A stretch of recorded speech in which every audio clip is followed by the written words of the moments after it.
छान अशी बुंदीची कोशिंबीर किंवा बुंदी रायता तयार करण्यासाठी मी ते 1 वाटी दही व 1 वाटी बुंदी घेऊन हे कोमट पाण्यामध्ये मी 1-2 मिनिटासाठी भिजत ठेवलेली आहे। आणि आता बाउलमध्ये आपण दही घेऊन त्यात थोडेसे पाणी टाकून आपण दही हे फेटून घेणार आहोत।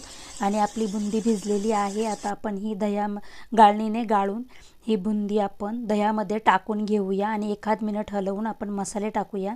धने पावडर, जिरे पावडर, चाट मसाला, लाल तिखट, चवीनुसार मीठ आणि बारीक चिरलेली कोथिंबीर टाकून आपण एखाद मिनिट हलवून घेऊया। छान असं आपलं मिक्स झाले की आता आपण गॅसवर फोडणी तयार करायला ठेवणार आहोत। फोडणीसाठी मी 1 चमचा तेल घेऊन ते तेल गरम झाले की त्याच्यामध्ये मी पाव चमचा जिरे, चिमूटभर हिंग आणि 2 लाल सुक्या मिरच्या टाकून आपला हा तडका तयार झाला की आपण हा बुंदी रायत्यावर टाकून घेऊया। त्याच्यावर बारीक चिरलेली